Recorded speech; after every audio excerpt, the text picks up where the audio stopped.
عن أبي هريرة رضي الله عنه أن رسول الله صلى الله عليه وسلم قال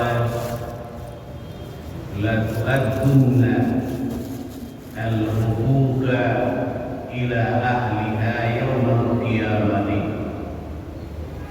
حتى يقاد للسائل حتى يقاد للشاة الجلهاء من الشيطان القرناء.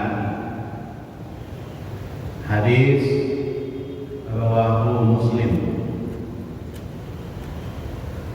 Dari Abu Hurairah radhiyallahu anhu bahwasanya Rasulullah sallallahu alaihi wasallam bersabda, niscaya engkau itu akan menunaikan, memberikan hak-hak itu kepada ahlinya, pemiliknya pada hari kiamat, sehingga dibimbinglah kambing yang tak bertanduk dari kambing yang bertanduk. yakni kambing tak bertanduk itu akan memberikan balasan menyakiti kepada kambing yang bertanduk sesuai dengan perbuatan yang bertanduk itu ketika di dunia. Bapak Ibu para jemaah yang dirahmati oleh Allah, hadis ini mengingatkan adalah penegakan hukum bagi orang yang zalim. Nah, kenapa ini disyaratkan dalam hadis ini adalah seperti kambing. Jadi kambing yang bertanduk tadi, yang tidak bertanduk tadi dari kambing yang bertanduk. Jadi kambing yang tidak bertanduk tadi akan memberikan balasan menyakiti kepada kambing yang bertanduk sesuai dengan perbuatan yang bertanduk itu ketika di dunia ini. Artinya apa? Penegakan hukum bagi orang yang zalim ini kalau kita coba lihat dari pelajaran yang dapat kita petik ini. Yang pertama adalah termasuk keadilan Allah Subhanahu wa taala adalah menegakkan kisah hukuman di antara makhluk di hari kiamat. Yang kedua, tidak ada makhluk yang dizalimi di dunia ini oleh yang lain kecuali akan Allah kembalikan haknya itu di hari kiamat nanti. Bahkan di antaranya hewan.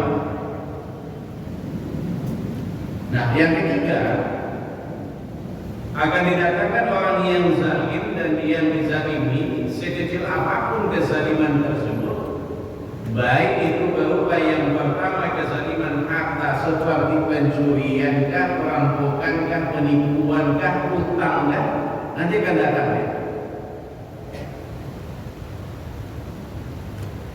Yang kedua adalah kezaliman kehormatan, seperti umpatankah, gibahkah, tuduhan palsukah. Yang ketiga kezaliman fisik seperti pemukulan, pembunuhan dan lain segala macamnya. Dan yang keempat, oleh karena itu seorang muslim di dunia ini apabila dia berbuat zalim, maka hendaklah yang pertama dia bersegera adalah meminta maaf. Kayak jangan coba-coba sekali adalah kita menzalimi orang. Ketika seseorang itu dizalimi, kemudian orang itu berdoa kepada Allah, doanya adalah dijawab. Jadi betapapun kita membuat skenario di atas dunia ini, tapi Allah hanya akan lihatkan skenario kebenaran.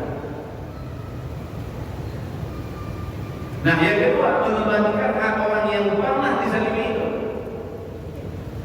Sebagaimana juga diingatkan kita oleh Rasulullah sallallahu alaihi wasallam dalam hadis yang diriwayatkan oleh Al-Bukhari an Abi Hurairah radhiyallahu anhu an Nabi sallallahu alaihi wasallam qala man kanat indahu mazlamatun li akhihi min irbihi aw min syai'in falyatakallahhu minhul yawma qabla alla yakuna dinarun wala dirham in kana lahu amalun salih ukhidha minhu biqadri mazlamatihi wa illam yakun lahu hasanatun ukhidha min sayyiati sahibihi fa humila alaihi. Di dalam hadis yang diriwayatkan oleh Al-Bukhari ini digambarkan oleh Rasulullah, barang siapa yang berbuat zalim kepada saudaranya, baik terhadap kehormatannya maupun sesuatu yang lainnya, maka hendaklah ia pertama meminta kehalalan darinya hari ini, juga sebelum dinar dan dirham itu nanti tidak ada lagi yang gunanya. Jadi betapapun banyaknya adalah dinar digambarkan oleh Nabi, betapa banyaknya adalah dirham, tapi ketika tidak ikut kezaliman tadi tidak ada lagi gunanya. Jika ia punya amal soleh, artinya jika dia punya amal soleh, maka amalan itu akan diambil sesuai dengan kadar kezaliman yang dilakukannya tadi. Dan jika ia tidak punya kebaikan lagi, maka keburukan orang yang ia zalimi itu dibebankan kepadanya. Dia tidak boleh kebaikan, diambil kesalahan daripada orang yang dizalimi tadi, dibebankan dengannya.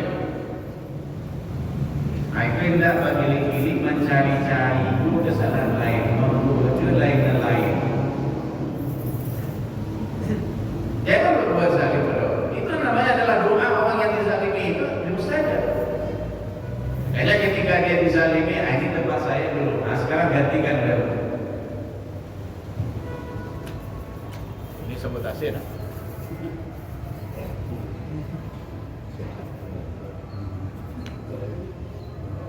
Nah, Bapak Ibu hadirin yang saya muliakan, ini yang terjadi sekarang ini penegakan hukum itu bagaimana? Tak adil. Tapi coba rakyat biasa yang sekarang ini adalah bersalah, sebentar itu hukum ditegakkan. Tapi ketika itu adalah seorang yang berpengaruh, itu adalah yang bersalah, lama proses hukumnya. Makanya sekarang ini terjadilah dengan istilahnya itu adalah sampo bohongnya. Sama bohongnya. Sampo. Jadi Bapak dan Ibu jemaah yang ramah, tapi coba orang yang biasa bersalah, cepat itu proses hukumnya. Tapi alhamdulillah Allah mengungkapkan kebenaran tadi. Jadi mengungkapkan kebenaran, skenario Allah itu dilihatkan saat ini. Maka kalau kita coba lihat kaitannya dengan Al-Quran, orang yang dizalimi di dunia boleh membalas dengan balasan yang setimpal. Akan tetapi tidak boleh ia membalas dengan berlebihan. Karena dengan demikian justru yaitu adalah menjadi orang yang zalim yang akan diambil kebaikannya, dan apabila ia adalah memaafkan maka Allah Subhanahu wa taala juga akan memberikan pahala yang besar. Maka diingatkan kita ulama dalam Al-Quran surat Asy-Syura atau Quran surat 42 ayat 40. Wa jazaa'u sayyi'atin sayyi'atun misluha faman 'afa wa aslaha fa ajruhu 'ala Allah innahu la yuhibbuz zalimin.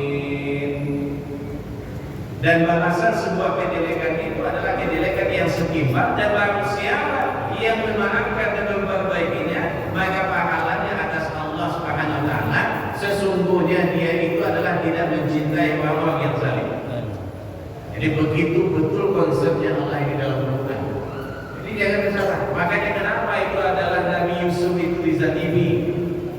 Nabi Yusuf itu dizalimi. Akhirnya dengan rela dia adalah melengkapi penjara selama 7 tahun. Tapi Allah ungkapkan kebenaran. Baju Nabi Yusuf itu sobeknya di belakang atau di depan. Pengakuan daripada sang suami sendiri, sobeknya adalah di belakang. Tapi ketika itu adalah pengakuan yang seperti itu dibawa ke mahkamahnya pengadilan, tidak berlaku ketika itu. Kenapa? Karena yang melakukan ini adalah seorang petinggi petinggi ini adalah istri kerajaan Mesir, Zulaikha. Nah itu ini terjadi dengan Sambo. Itu terjadi. Kayaknya sekarang ini karena jadilah orang yang baik lah. Jangan jadi satu, sama-sama bohongnya. Suami istri sama-sama bohongnya. Apa yang tadi? Akibatnya kepada perbuatannya tadi, Allah bukankan kebenaran tadi, tidak seorang ini negara ini. Itu kebenaran yang diungkapkan oleh Allah. Yakin dan percayalah Bapak dan Ibu, bahwasanya jangan kita menyembunyikan kebenaran itu. Bagaimana skenario dibuat, tapi Allah akan mengungkapkan itu. Keadilan itu daripada Allah. Nanti mulut terkunci. Yang akan berbicara kepada Allah itu adalah di hadapan kaki Allah itu adalah tangan kita, kaki kita. Al-yawma nakhtimu ala afwahihim wa tukallimuna aydihim wa tashhadu arjuluhum bima kanu yaksibun. Yang akan menjadi persaksian itu mulut terkunci. Mereka bisa lagi mengatakan Tio ditembak atau menembak. Tio ditembak atau ditembak berbeda. Tembak menembak berbeda. Kemudian dibunuh dengan terbunuh berbeda. Pelecehan dengan dilecehkan berbeda. Kita bayangkan Bapak dan Ibu, mungkinkah istri seorang petinggi tidur di sofa, diangkat di anggota? Maka mungkin. Makanya logikanya tak masuk. Bukan yang tak mengarah tidur pun Bapak dan Ibu udah menyimak begini. Atau makanya otak ini dimasang segala. Di setengah-tengah sampo minyak aja. Assalamualaikum warahmatullahi wabarakatuh.